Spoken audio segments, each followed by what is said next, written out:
Hello and welcome to Driver's Therapy. In today's video, we're going to be continuing the Porsche GT4 buying process series. And in this video, we're going to talk about the details, the seller and communication dance. And I think this video could apply to pretty much any car purchase, any used car purchase. So let's go ahead and dive in. Now, I do want to state that this really doesn't apply to if you're buying a car new or if you're buying a car locally, meaning that you could go see it in person. This video really is going to apply to the majority of cars out there, and those are out-of-state cars or cars that you found on the internet and you want to buy them, and what do you do next as far as communication?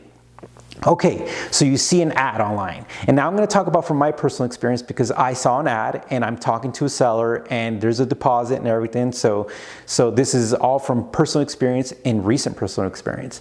So you see an ad and you like it. Well, ads usually provide the basic foundation information you're going to need to start the conversation.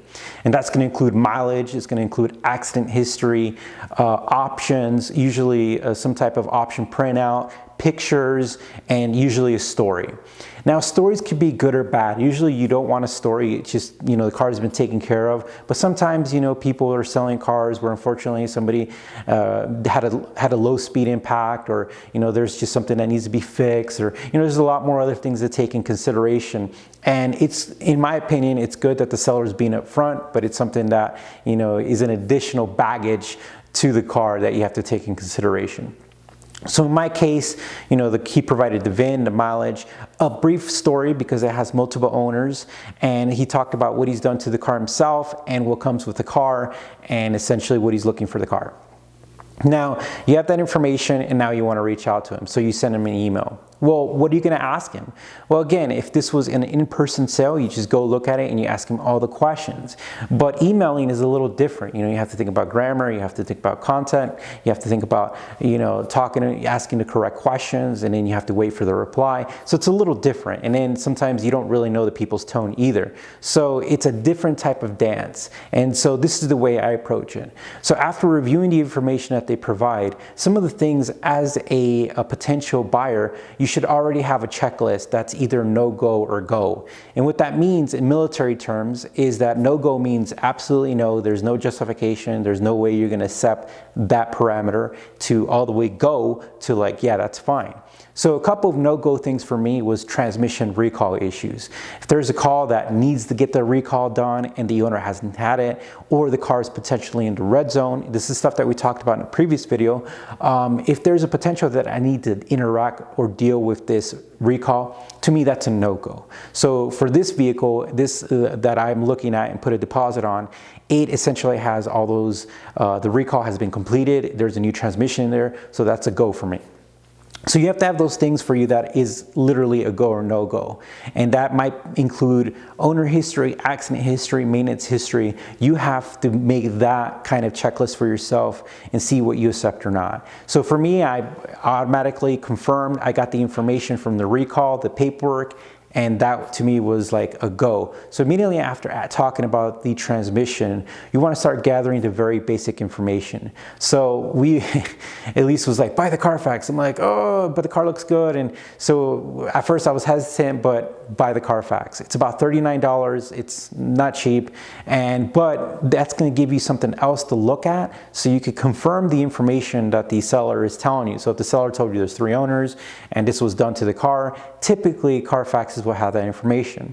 Now here's the crazy thing that I've noticed about Carfaxes. Now Carfaxes kind of didn't have a lot of data. They just had title transfers, registration information, dealership sell-offs or selling, a little bit of auction information if it was auction, if it was leased, and then dealership maintenance. But the crazy thing is lately, Carfaxes have a lot more data because smaller shops are putting in information into Carfaxes. I think it's been going on now for a little bit, but there's a lot more data in Carfaxes, which makes it a little more valuable. So you could cross-reference that data with the data that you're being provided with the seller. So that's an important piece as that as well. Now the next thing is going to be for, this is car specific, and this is going to be a DME report. A DME report is, now it's been talked a lot on the internet, and it's simply a report that a dealership or a smaller shop now could pull from the computer system, and it's going to tell you if the car has been over revved in a certain range. Typically there's 6 ranges, and a rule of thumb is anything over range 4 and above is bad. There is kind of an exception to that. There is something called operating hours. So if there was a major over range, like a money shift is typically 3rd to 2nd, makes the revs go crazy. Typically, if that was done 100 or 200 operating hours away, people feel a little more comfortable about that. But essentially, the DME report tells you if the car has been over revved, and people usually are not really worried about range 1 to 3. 3 is kind of on the fence. It depends on how you feel about that, but it kind of tells you how the car was driven. So for me, the owner provided a DME report from a previous owner. So I asked him if he could go get a current DME report. He did. He went and got me a current DME report, and it looked good. So that's another thing you wanted to ask. Okay, at this point, we have the Carfax. We also have yours, or the buyer's preference checklist. You know, those no-go and go items.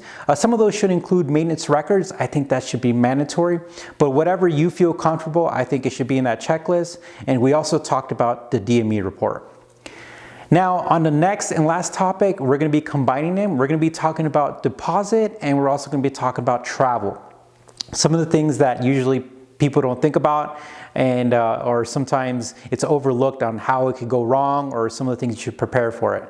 So as far as deposit goes, this is the first time I've interacted with somebody by giving them a deposit for a car, and it was pretty straightforward. We exchanged driver's license, and then we sent him a deposit over PayPal.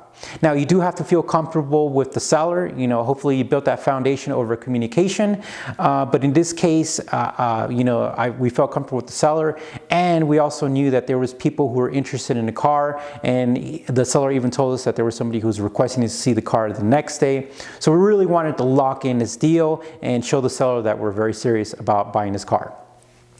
Now, flying or traveling to the car. Now guys, this isn't as straightforward as it sounds. I mean, of course you could drive somewhere, you could, if you're paying for a plane ticket, typically it's a one-way ticket. And this is a crazy story that happened to us.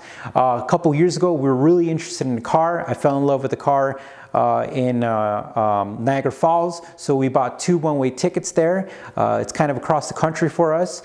So we were excited. We set up all these routes to stop on the way back. You know, we just packed for, we were all ready to go. So when we landed in Niagara Falls and we met up with the seller, we noticed, and we also felt that the car wasn't really what we wanted it to be. It wasn't what we wanted. So we were in Niagara Falls and we needed to find a way home, and buying a ticket at the last minute, one-way ticket, is very expensive. But on a good note, we did see Niagara Falls, which was cool. But again, it's just one of those things that happen. Now, if you're going to be driving there, that's awesome.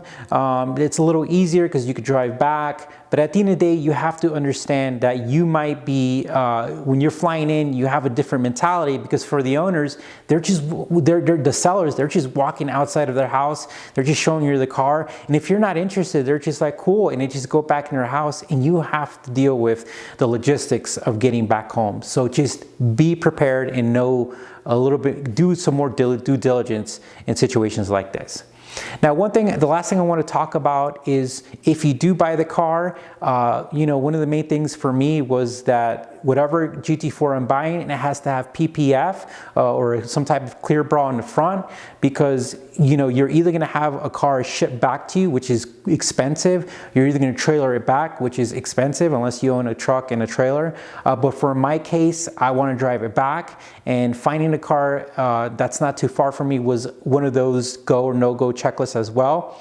So I'm driving a car back, and having PPF in the front was very important. So that was something in my checklist as well. So you have to consider that is an additional cost of how to get the car back. You might not consider that right away because you fell in love with the particular car, but if it's really far away from you, that's going to add a big chunk of money that you probably weren't ready to do, or you didn't want to spend. So a lot of factors in that.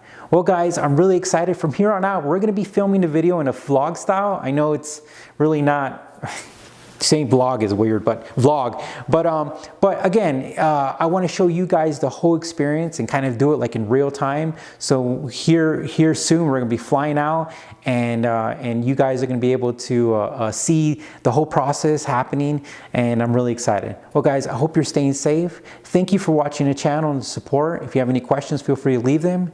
You guys take care, and we'll talk to you soon.